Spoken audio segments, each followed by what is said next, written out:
ஓம் சாயிரா சாயிரா ஓம் சாயிரா சாயிரா ஓம் சாயிரா சாயிரா அன்பே சாயிரா பேரன்பே சாயிரா அகிலம் தளிக்க ஆத்மா விழிக்க அனுதினம் சாயிரா எங்கள் அன்பே சாயிரா ஒன்றே இறைவன் ஒன்றே பூமிக்கென்றும் சாயிரா சரணம் சாயிரா நன்றே செய்து வாழ்வோம் நாம் ஒன்றே செய்து வாழ்வோம் அன்பே சாயிரா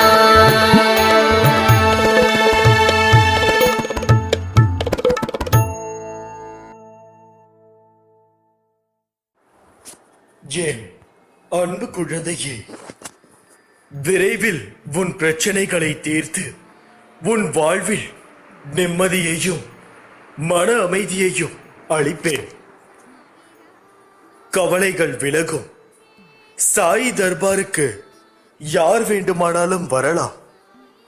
இங்கு வருவதற்கு எவருக்குமே தடை கிடையாது. சிட்டுக்குருவியின் காலில் நூலை கட்டி இழுப்பது போன்று ஸ்ரீ சாய்பாபாவே அவரின் ஆதீனத்திற்கு உங்களை இழுத்து கொண்டார். உடலாலும் வாக்காலும் மனதாலும் 5 பிராணன்களையும் புத்தியையும் உறுதியுடனும் பணிவுடனும் பாபாவின் ஆதீனத்தினால் மொத்தமாக விட்டு விடுங்கள். இவ்வாறு பாபாவிடம் சரணடைந்த பிறகு எதை பற்றியும் கவலை கொள்ள தேவையில்லை. உங்களுடைய கவலைகளும் விலகும். உன் வாழ்க்கை மிகவும் கடினமாக போய்கொண்டிருக்கிறது, எனக்கு தெரியும். பொறுமை நம்பிக்கையோடு இரு. நீ என்னை வணங்குகிறாய். உனக்காக உன் பாதையை தான் நான் பொறுமையாக அமைத்துக் கொண்டிருக்கிறேன். நல்லதே செய், நல்லதே நினை, நல்லதே நடக்கும். யாருக்கும் கெட்டது நினைக்காதே. உன்னை வாழ்க்கையில் ஏற்றிவிட நாள் வந்து விட்டது. கவலைப்படாதே குழந்தையே. இதுவரை நீ பட்ட கஷ்டங்களுக்கும் வேதனைகளுக்கும் ஒரு முடிவு வந்து விட்டது. இனி உன் வாழ்வில் கஷ்டம் என்பதே இருக்காது. இது என்னுடைய சத்திய வாக்கு. என் வாக்கு என்றுமே பொய்யாகாது. படிப்பு ஒருவன் அறிவாளியாக மாற்றும் என்றால் எப்போதும் அன்பு ஒன்றுதான் ஒருவேளை மனிதனாகவும் மாற்றும். கவலைகள் நிச்சயமாக உனக்கு விலகப் போகிறது. இன்னும் கொஞ்ச நாட்களில் நான் இருக்க பயமே. பயப்படாமல் உனது வேலையை துவங்கு. என்றும் உன்னுடன் துணையாய் நான் இருப்பேன். வெற்றி பெறுவாய். துன்பம் வந்த போதும் கூட என் மீது நம்பிக்கை குறைவுபடாமல் இருந்தால் அவர்களுக்கு என் உதவி கண்டிப்பாக கிடைக்கும். கஷ்டம் வரும்போது கலங்காதே. என்னை நினைத்துக்கொள். நான் பார்த்துக் கொள்கிறேன் மகளே. உன்னை வாழ்வில் உயர்த்துவதே எனது கடமை. எதுவாக இருந்தாலும் என்னிடம் சொல்லி செயல்படு. எதுவும் என்னை மீறி நடக்காது. உன்னை வாழ வைப்பது என் பொறுப்பு. மனமே, தைரியத்தை இழந்து விடாதே. என்னிடம் நம்பிக்கை கொள். கலங்குவதால் என்னிடம் இருந்து நீ துவாரகமாகி தூரமாகி விடுகிறாய். என் மேல் நம்பிக்கை இருந்தால் என்னால் உனக்கு முடியாத காரியம் என்று எதுவும் இருக்க முடியாது. யாரேனும் உனக்கு துன்பம் கொடுக்கட்டும், பொறுத்துக்கொள். பின்வரும் இன்பம் பெரிதாக இருக்கும் என்பதை மறவாதே. என்னுடைய வாக்கு வெறும் சொற்கள் அல்ல, பிரம்மதேவன் எழுதும் தலையெழுத்துக்கு சமம். மனிதனுடைய கர்ம வினையின் பலன்களையும் தடுத்து நிறுத்தும் சக்தி வாய்ந்தவை. பயமே தேவையில்லை உனக்கு. ஏனென்றால் நீ இந்த துவாரகமாயின் குழந்தை. உன்னிடத்தில் நான் எல்லாம் எடுத்துக்கொள்வேன். பிறகு 100 மடங்கு பலன் தருவேன். இதுதான் என்னுடைய அன்பான வார்த்தைகள். நான் இங்கே இருக்கும்போது ஏன் பயப்படுகிறாய்? என்னை கூப்பிடு, நான் வருவேன். எந்த லட்சியத்தை அடைய நினைக்கிறாயோ அதை மனதில் கொண்டு செயல்படு. ஒரு நாள் கண்டிப்பாக அது உன்னை வந்து சேரும். அதுவரை எதற்கும் மனதில் கஷ்டப்பட்டு கொண்டிருக்காதே. இருப்பதை கொண்டு சந்தோஷமாக வாழ்ந்து கொள். உனது எண்ணங்களை ஒருநிலைப்படுத்தி நம்பிக்கையோடு உன் கடமைகளை செய். நிச்சயம் நீ எதிர்பார்த்த அளவுக்கு மேல் உன் விருப்பங்கள் நிறைவேறும். ஏனென்றால் அதுதான் உன் சாயின் வார்த்தைகள். உங்கள் மன பிரார்த்தனைகள் எனது காலடியில் வைத்து விடுங்கள். நான் தான் உங்களுடைய பாகன், வழிகாட்டன். ஆகையால் உங்கள் வாழ்வில் ஒளியேற்ற போவன் நான் மட்டுமே. நீ எதையெல்லாம் இழந்தாயோ அதைவிட அதிகமாக உன்னை வந்து சேரும். நீ வாழ்வில் முன்னோக்கி மகிழ்ச்சியாய் செல்லும் காலம் வந்து விட்டது. நம்பிக்கையோடு நான் கூறும் வார்த்தைகளை பின்பற்று. இது உன் தாயும் தந்தையுமான சாய் வாக்கு. நான் தான் நீ, நீதான் நான். இனி வரும் காலம் உனது கை ஓங்கி நிற்கப் போகிறது. உன்னை தேடி சிலர் அவர்களை அறிமுகப்படுத்திக் கொள்ள முன் வருவார்கள். நோய்களில் இருந்தும் கடன் சுமைகளில் இருந்தும் விரைவில் நிவாரணம் கிடைக்கும். யாரிடமும் கருத்து வேறுபாடு கொள்ள வேண்டாம். எவன் ஒருவன் இறைவன் தன்னை காண்கிறான் என்பதை உணர்கிறானோ அவன் வழி தவறியதில்லை. அதே போல்தான் உங்களையும் கூறுகின்றேன், வழி தவறாதீர்கள். தீவிரமான கணபதி பக்தை ஒருத்தி இருந்தாள். அவள் தீராத தலைவலியால் அவதிப்பட்டு வந்தாள். எத்தனை மருத்துவம் பார்த்தும் அவளது தலைவலி நோய் தீர்க்கவில்லை. அவள் பாபாவை பற்றி கேள்விப்பட்டு ஒரு நாள் பாபாவிடம் ஓடோடி வந்து, பாபா, மருத்துவம் என் தலை குடைச்சலோடு தோன்றிவிட்டது. தாங்கள்தான் மாமருந்து, தாங்களே கருணை புரிய வேண்டும் என்று வேண்டினார். பாபா கருணையுடன் அவளுக்கு தன் கரங்களால் உதியை அள்ளி கொடுத்தார். உதியை வாங்கி தலையில் அணிந்து கொண்ட மறுநிமிடமே அவள் தலைவலி பறந்து விட்டது. பாபாவிடம் கண்ணீர் மல்க கைகோப்பி அவள் நன்றி சொன்ன போது, பாபாவோ, அம்மா, நீ கொடுத்த எத்தனை நெய்வேத்தியங்களை தினமும் தொந்தி புடைக்க உண்டிருக்கிறேன். உனக்காக இது கூட செய்ய மாட்டேனா என்றார் அன்புடன். பாபா, நான் தங்களை முதல் முறையாக இப்போதுதான் பார்க்கிறேன். அப்படி இருக்க தொந்தி புடைக்க எப்படி தினமும் நைவேத்தியம் தந்திருக்க முடியும் என்று கேட்டாள். அதற்கு பாபா, அம்மா, உள்ளன்புடன் நீ பூஜித்து கணபதியாக, சிவனாக, சத்தியநாராயணாக இருந்தாலும் அது என்னையே வழிபட்டதாகும் என்று கூறினார். மெய் சிலிர்த்து போன அவள் அன்று முதல் பாபாவின் பிள்ளையாக மாறிவிட்டாள். ஆகையால் அவரை நம்பி முழு மனதுடன் நீங்கள் கேட்டால் நிச்சயம் தருவார். பில்லி, சூனியம், ஏவல், பேய், பிசாசு இவை எதுவும் என் பக்தனை தொடவிட மாட்டேன். உன் வீட்டை நான் பாதுகாத்து நிற்கின்றேன். நீ எதற்கும் அஞ்ச வேண்டாம். அஞ்சவும் தேவையில்லை.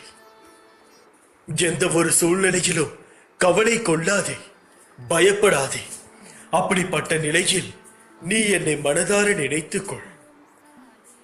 அனைத்துமே மறுகணமே ஓடோடிவிடும். ஒருவன் என் நாமத்தை அன்புடன் உச்சரிப்பானாகில் நான் அவருடைய ஆசைகளை பூர்த்தி செய்து அவனுடைய பக்தியை அதிகப்படுத்துவேன். நல்லது நடக்கும். காத்து கொண்டிரு, நிச்சயமாக நல்லது நடக்கும். பயம் என்பது உன்னை விரட்டும் ஒரு சக்தி. அந்த சக்தியை கண்டு அஞ்சி விடாதே. ஏனென்றால் நீ பயப்பட பயப்பட அது உன்னை ஆட்கொள்ளும். நீ என்னுடைய பிள்ளை என்று உரக்க கத்தி சொல். பயம் விட்டு ஒழியும். எந்த ஒரு சாத்தானாக இருந்தாலும் அடக்கழித்து ஓடிவிடும். அப்படிப்பட்ட குழந்தை நீ. இந்த துவாரகமாயின் குழந்தை. துவாரகமாயின் குழந்தைகள் எவரும் வாழ்க்கையில் தோற்றதாக சரித்திரமே இல்லை. அப்படி இருக்கையில் உன்னை மட்டும் தோற்று போக விடுவேனா? நிச்சயம் இல்லை. என் பரிபூரண அன்பும் ஆசீர்வாதமும் அன்பும் பெற்ற என் செல்ல பிள்ளை நீ. இப்படிக்கு உன் சாய் அப்பா. அல்லாஹ். என் அன்பு குழந்தையே, சிக்கல்களில் சிக்கிக் கொண்டாயா? வாழ்க்கையே வெறுத்து போய்விட்டதா? உன்னுடைய பிரச்சனை எதுவாக இருந்தாலும் என்னுடன் நீ ஒரு 10 நிமிடம் முழுமையாக கேள், முழுமையாக பேசு, வாக்குவாதம் செய் என்னுடன். அப்பொழுதுதான் உன்னுடைய பிரச்சனை என்னவென்று எனக்கு முழுமையாக தெரியும். தேவையில்லாமல் உன்னை நீயே வருத்திக் கொள்வதால் யாருக்கும் எந்த பயனும் இல்லை. நிச்சயமாக.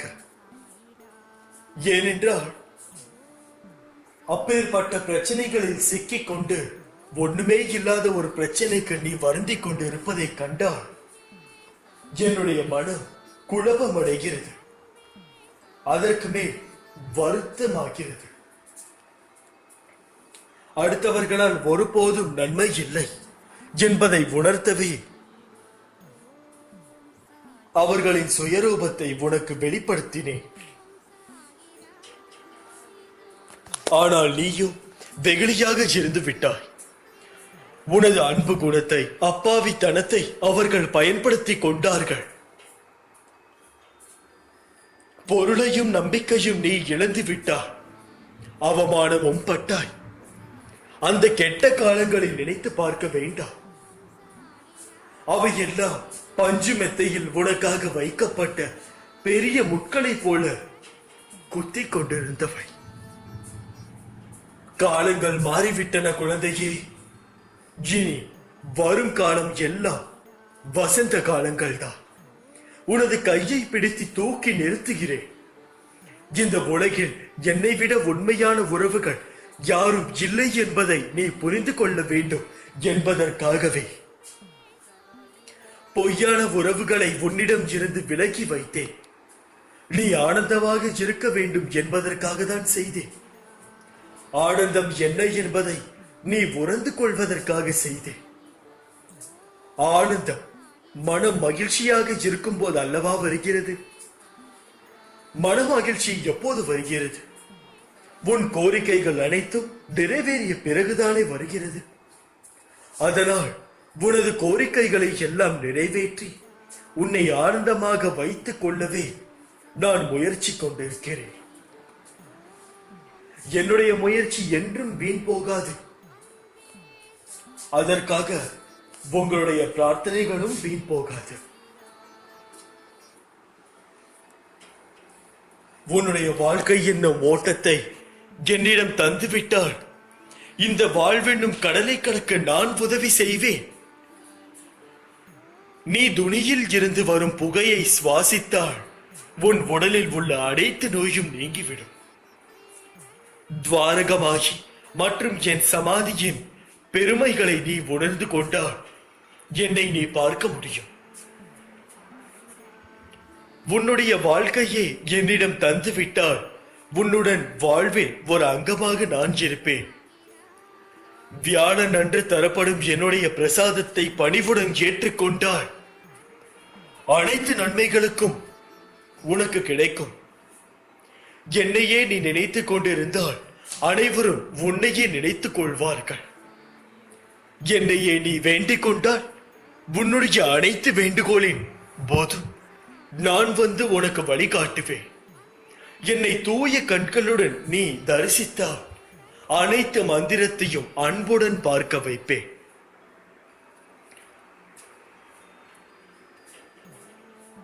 என்னுடைய ஆரத்தி பாடல்களை கைத்தட்டி நீ வரவேற்றால் அனைத்து மதத்தினரையும் உன்னை அன்புடன் பார்க்க வைப்பேன்.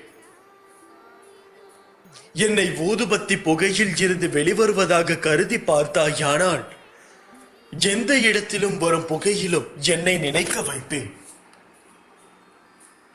பயம், கவலை, விரக்தி உன்னை ஆட்கொள்ளாமல் பார்த்துக்கொள்.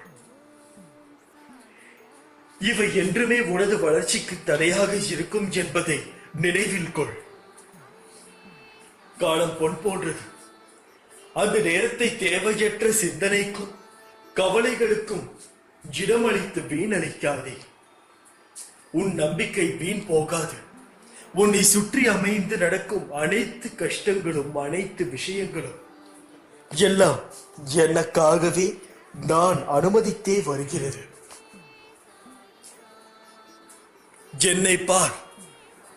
இப்போது உன் சோகம் போய்விட்டதா?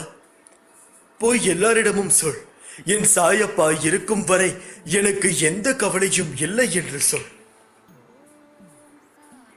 உன்னை தவிர வேறு கதி எனக்கில்லை என்று என் முன் சரணாகதி அடைந்து கொள். என் பாதம் உன் வீட்டில் என்றும் இருக்கிறது. உனது எண்ணங்கள் அனைத்தும் நிறைவேறப் போகிறது.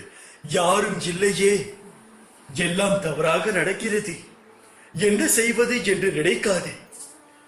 உன் அப்பா நான் இருக்கவே. உனக்கு யாரும் துணையில்லை என்று சொல்பவரிடம் நெஞ்ச நிமித்தி கூறு, என் அப்பா சாய் இருக்கிறார் என்று. நிறைவாக இருக்க வேண்டும். எனக்கு படையல் போடுவதை விட பசித்தவனுக்கு உணவு கொடு. அதை நான் 10 மடங்காக பெற்றுக்கொள்வேன். ஏனென்றால் பசியில் வாடும் அனைத்து ஜீவராசிகளுக்குள்ளும் நான் இருக்கிறேன். பசி என்று வருபவனுக்கு முதலில் உணவு அளித்து அவனை நிம்மதிப்படுத்து. அந்த நிம்மதியில்தான் நிஜமான இறைவன் வாழ்கிறார். ஒரு ஏழையின் சிரிப்பில்தான் இறைவன் மனம் குளிர்கிறார். அப்படி இருக்கையில்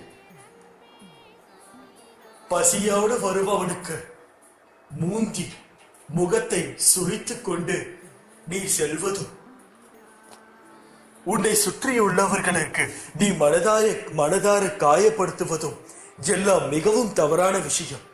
அவர்கள் ஏதோ ஒரு தப்பு செய்திருக்கட்டும், அதை அனைத்தும் விட்டுவிடு. இப்போது அவர்கள் யார் என்பதை யோசித்துப்பார். சாதாரண ஒரு மனிதன். அப்படி இருக்கையில் அவர்களை மேலும் மேலும் குத்தி குத்தி கஷ்டப்படுத்தினார். அவர்கள் என்ன ஆவார்கள் என்பதை யோசித்துப்பார். ஒரு சிலர் நீங்கள் எவ்வளவுதான் அவர்களை கஷ்டப்படுத்தினாலும் அவர்கள் அதை வெளிக்காட்டாமல் சிரித்துக் கொண்டே பிறகும் உங்களிடமே வருவார்கள். அவர்கள் எல்லாம் நிஜமாகவே இறைவனுடைய பிள்ளைகள். அப்படி இருக்கையில் நீங்கள் அவர்களை மேலும் மேலும் கஷ்டப்படுத்திக் கொண்டே இருந்தீர்கள் என்றால் உங்கள் வாழ்வில் கஷ்டம் ஒன்றுதான் இருக்கும். அதை நினைவில் வைத்துக் கொள்ளுங்கள். ஏனென்றால் இந்த உலகம் என்பது உருண்டை. அப்படி இருக்கையில் ஒரு பந்தை எடுத்து நீங்கள் செவுரில் வீசினால் கூட அது திருப்பி உங்களிடம்தான் வரும். அதே போல்தான் உங்களுடைய கர்மாவும். நீங்கள் என்ன செய்கிறீர்களோ அதுவே 2 மடங்காக உங்களுக்கு திரும்ப கிடைக்கும்.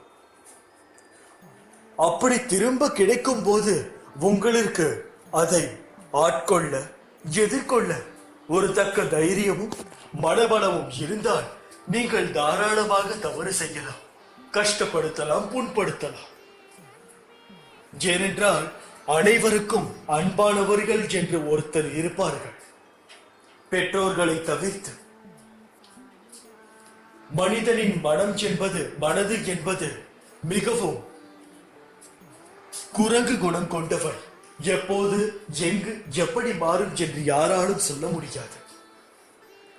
நீங்கள் ஒருவரை உங்களை நாடி வந்தவர்களை புண்படுத்தினீர்கள் என்றால் நீங்கள் ஒருவரை நாடி இருப்பீர்கள்.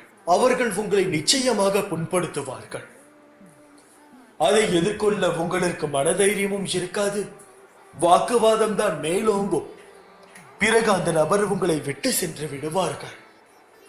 ஆகையால் எந்த ஒரு சூழ்நிலையிலும் எந்த ஒரு மனிதனையும் அரவணைத்து பழகுங்கள். அன்பு காட்டுங்கள், அன்பு செலுத்துங்கள். அதற்காக அன்போடு சார்ந்து இருக்காதீர்கள். இப்படிக்கு உன் சாயப்பா. என் பரிபூரண அன்பும் ஆசீர்வாதமும் அன்பும் பெற்ற என் செல்ல பிள்ளை நீ. உனக்கு சீரும் சிறப்புமான வாழ்க்கை காத்து கொண்டே இருக்கிறது. அனைத்தும் உன் கையில் தான் இருக்கிறது. அல்லாஹ் பாரிக். என் அன்பு குழந்தையே, நீ என் ஆலயத்திற்கு வந்தால் உன் அனைத்து சந்தேகங்களுக்கும் நான் பதில் தருவேன். பாவம், நீ பிறர் மீது பாசம் வைத்தே உன்னை நீ தொலைத்து விட்டாய். இன்று உனக்கு பரிவு காட்டுவார் யாரும் இல்லை. ஆதரவு சொல்ல ஒரு ஆள் இல்லை. நீ நினைத்ததை நடத்தி கொடுக்க போகும் நாள் வந்துவிட்டது. வாழ்க்கை பாதையில் தனது இருப்பை நிலையை நிறுத்திக் கொள்ள வேகமாக ஓடிக்கொண்டிருக்கும் மனித சக்திகளின் தன்மை மகத்துவமாகாமல் தவிப்பது ஏன் தெரியுமா?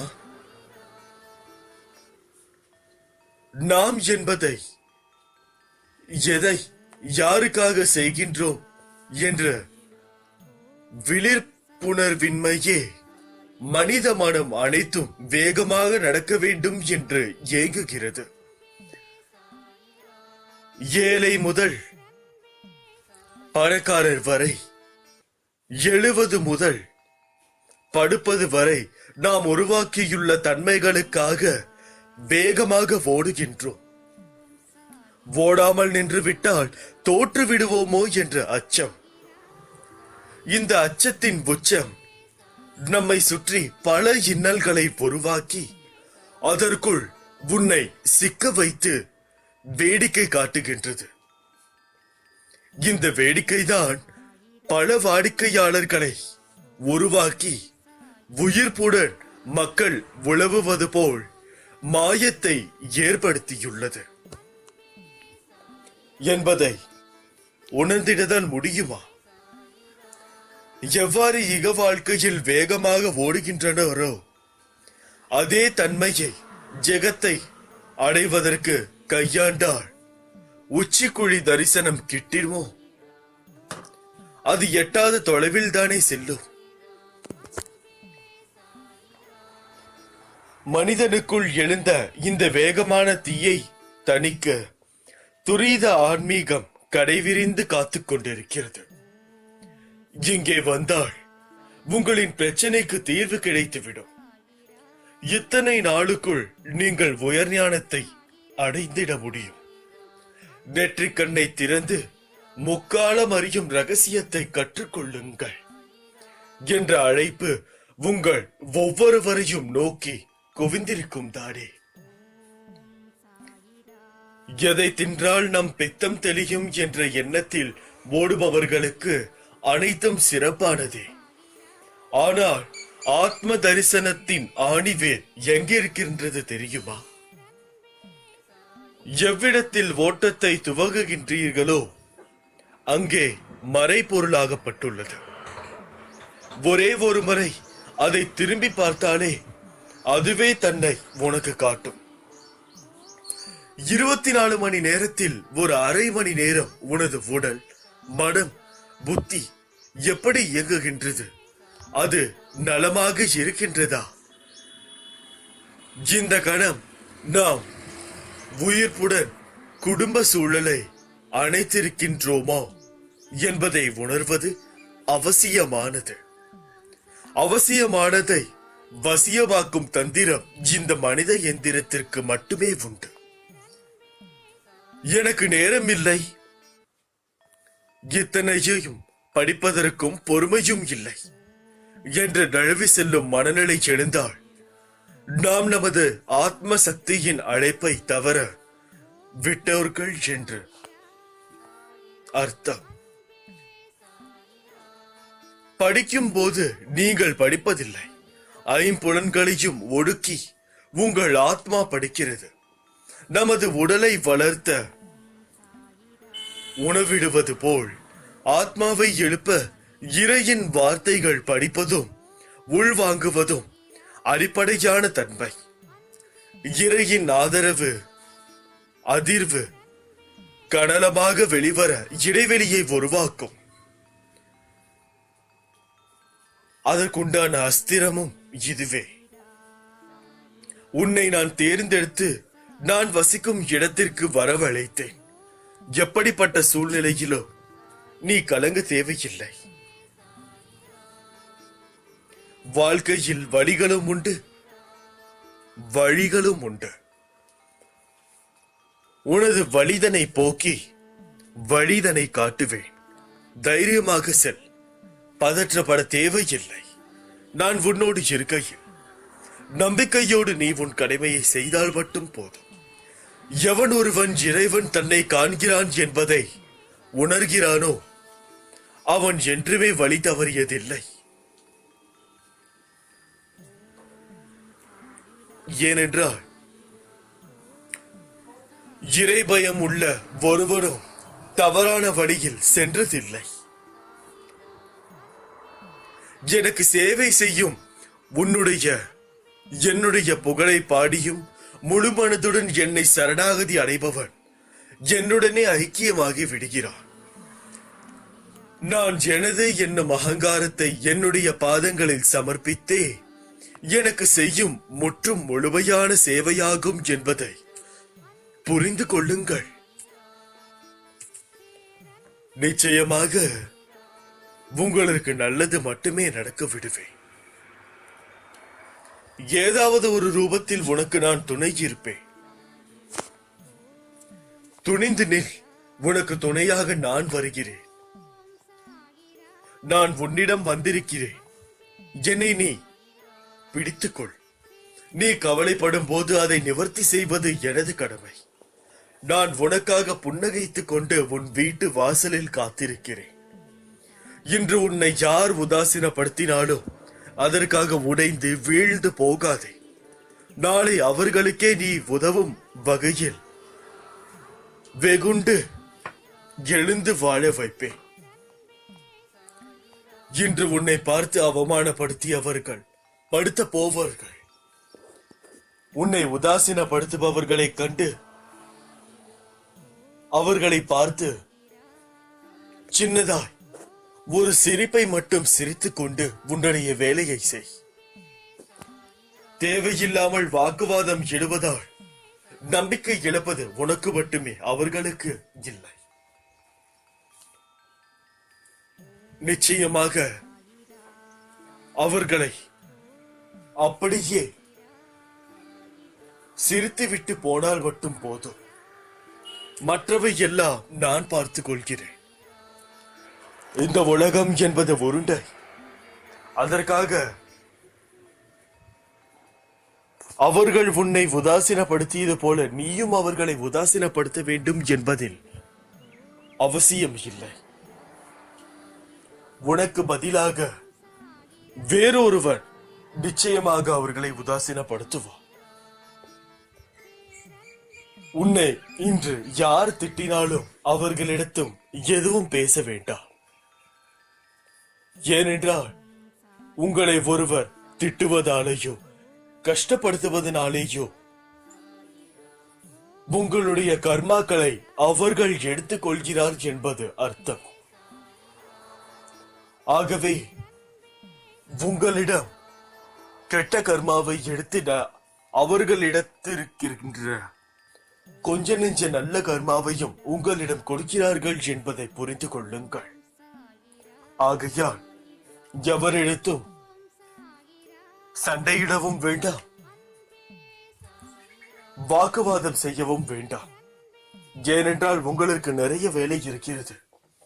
வாக்குவாதம் செய்வதால் வார்த்தைகளும் வீண், நேரமும் வீண், உங்களுடைய புத்தியும் வீணாகிறது. எதை நினைத்தும் கவலை கொள்ளாமல் நீங்கள் உங்களுடைய வேலை எதுவோ அதை மட்டும் செய்யுங்கள். உங்களுடைய வேலையை இன்று நீங்கள் தவறவிட்டீர்கள் என்றால் அது மிகவும் கஷ்டம். நாளை செய்யும் பொழுது அது இரண்டாக தெரியும். இன்றைக்கு இருக்கும் வேலையை இன்றே செய்து முடித்து விடுங்கள். அவரவர்கள் அவர்களுடைய வேலையை அன்றன்று செய்து முடித்து விட்டார்களே என்றால் யாருக்கும் பிரச்சனை இல்லை. இன்று முழுவதும் புரிந்து நடங்கள். என் பரிபூரண அன்பும் ஆசீர்வாதமும் அன்பும் பெற்ற என் செல்ல பிள்ளை நீ. இப்படிக்கு உன் சாயப்பா. அல்லாஹ். ஏன் அன்பு குழந்தையே, எதிரியை அழிக்க வேண்டும் என்ற எண்ணம் வந்ததே, அந்த எண்ணத்தையும் அந்த எண்ண உணர்வையும் அழியுங்கள். வாழ்க்கை ஆனந்தமாகும். உனக்கு இன்னும் சில விஷயங்கள் புரியாதவையாக உள்ளன. நீ மலை போல நினைத்திருக்கும் பிரச்சனைகள் எல்லாம் நான் ஏற்கனவே தீர்த்து விட்டேன். எத்தனை முறை சொன்னாலும் நீ அந்த பயத்திலேயே இருப்பதால் தீர்த்த பிரச்சனையை தீர வேண்டும் என தொடர்ந்து வேண்டிக் கொண்டிருக்கிறார். பிரச்சனை என்று வந்துவிட்டால் ஓரடியாக பயந்து விடுகிறார். இதை இப்போதே விட்டுவிடு.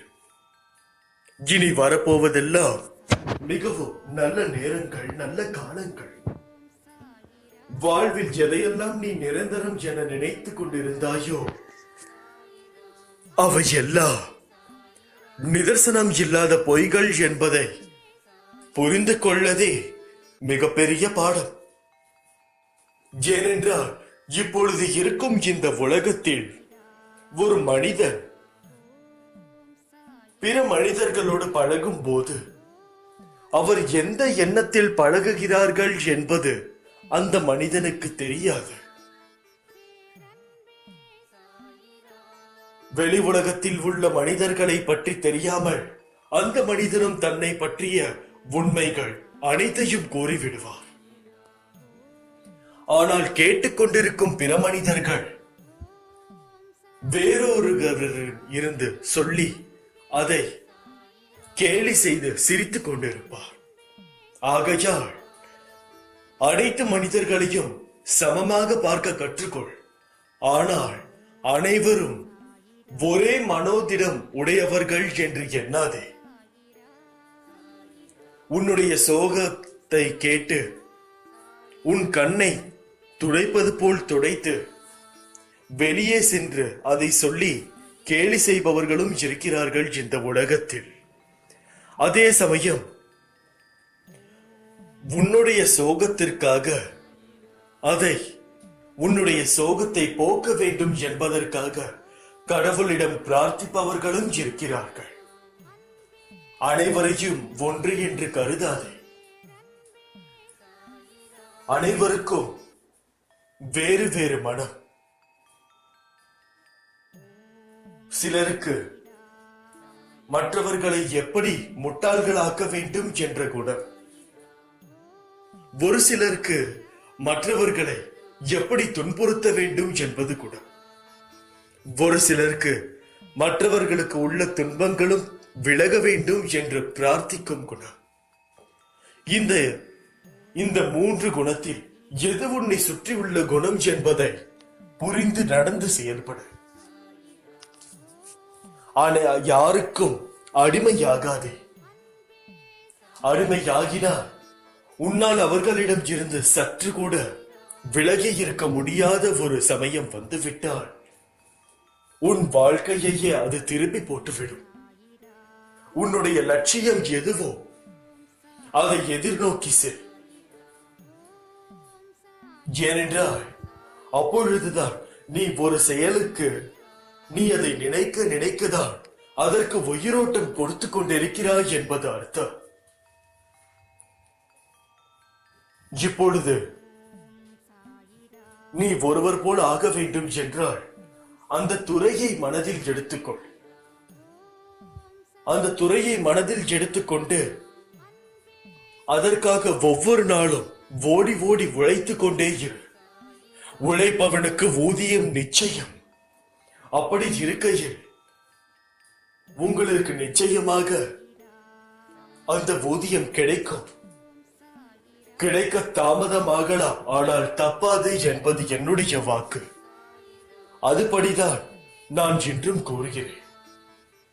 உங்கள் உழைப்பிற்கு ஏற்ற ஊதியம் இன்று இல்லை என்றால் நாளை உங்களுக்கு இருக்கும். ஆனால் ஊதியம் என்று உங்களுக்கு நிச்சயம் கிடைக்கும்.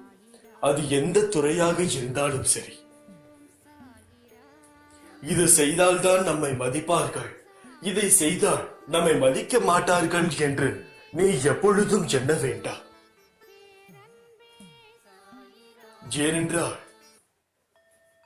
அவரவருக்கு ஏற்ப வேலையை அவரவர்கள் செய்தால் மட்டும்தான் இந்த உலகத்தில் உள்ள அனைத்து மனிதர்களும் வெற்றி காண முடியும்.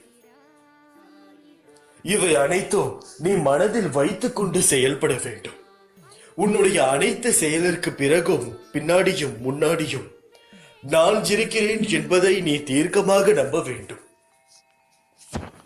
அப்பொழுதுதான் உன்னால் முழு வீச்சுடன் அதில் களமிறக்க முடியும். ஒரு செயலை செய்வதற்கு முன்பே இது வெற்றி அடையுமா அடையாதா என்ற எண்ணமே வேண்டாம். முயற்சி செய்து பார்ப்போம் என்று எண்ணி பாருங்கள். உங்களால் நிச்சயம் ஒவ்வொரு காரியமும் வெற்றி காண முடியும் என்பதில் எந்தவித சந்தேகமும் இல்லை. தோல்வி என்று வந்தால் அது ஒரு பாடம். வெற்றி என்று வந்தால் அது ஒரு இடம். அவ்வளவுதானே தவிர இதில் அடித்தளமாக இருப்பது முயற்சி மட்டுமே. அந்த முயற்சியை நாம் ஒவ்வொரு நிமிடமும் ஒவ்வொரு நொடியும் போட்டுக்கொண்டே இருக்க வேண்டும். பொறுக்க முடியாத அவதியும் அதையொட்டி உன் மனதில் எழுகின்ற கோணல் சிந்தனைகளையும் உயிரை மாய்த்து கொள்ள நினைக்கும் எண்ணமும் என்னை மன வருத்தமடைய செய்கின்றன. உனது துக்க குப்பைகளை மூட்டை கட்டி தூர போட்டுவிடு. எனது பாதங்களை நீ எப்பொழுதும் பிடித்துக்கொள். நான் அனைவருக்கும் கருணைமயான அன்னை என்பதையும் ஒரே ஒரு முறை கூவி அழைத்தாலும் ஓடி வந்து அனைத்து உச்சி முகரும் தாய் என்பதையும் மறந்து விடாதே. உனக்கு என்ன தேவை என்பதை நான் முற்றிலும் நினைவில் வைத்திருக்கிறேன். உன்னை துன்பச் சேற்றில் மூழ்கிவிட ஒரு காலம் சம்மதிக்க மாட்டேன். உனது துக்கம் நிச்சயமாகவே மகிழ்ச்சியாக மாறும். உனது வாழ்க்கை சீர்படும் காலம் விரைவில் வரும். இதற்கு முன்னால் நீ கடந்து வந்த கடினமான பாதைகளை சற்று நினைத்து பார். அதில் எல்லாம் உன்னை தூக்கி சுமந்து காப்பாற்றி வந்தேன். இனியும் அப்படியே உன்னை காப்பாற்றுவேன். உனக்கு சோதனையாக தெரிகிற இந்த காலத்தை மனதில் வைத்துக் கொள்ளாதே. எனது அற்புதங்கள் இனி உன் வாழ்வில் நிகழ்வதற்காக ஏற்பட்டுள்ள ஒரு வழிதான் இந்த சோதனைகள். வாழ்க்கையின் சலிப்பும் வெறுப்பும் கொள்ளாதே. மனம் புண்ணாகி போனதே என வருந்தாதே. இதோ என் மேன்மையான கரங்களால் நான் உனக்காக இருக்கிறேன். மிக விரைவில் உன்னை பொன்னாக்கும் நாள் வந்து கொண்டிருக்கிறது. ஒவ்வொரு நாளும் ஒவ்வொரு நொடியும் உனக்காக நான் இருக்கிறேன் என்பதை மனதில் வைத்துக்கொள். எந்த ஒரு காரியத்திலும் சலிப்பு வேண்டாம், வெறுப்பும் வேண்டாம். முழு மனதோடு செய்யுங்கள், வெற்றி நிச்சயம்.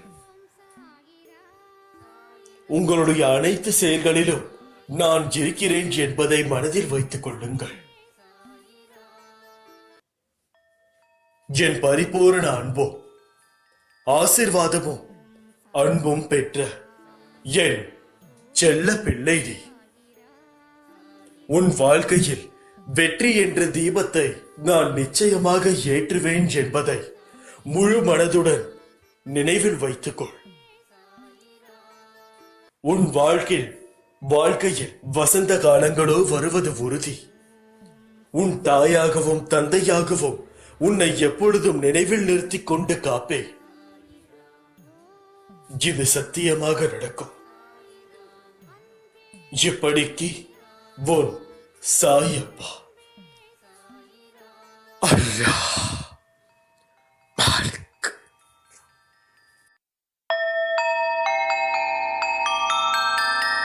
ஓம் சாயிரா.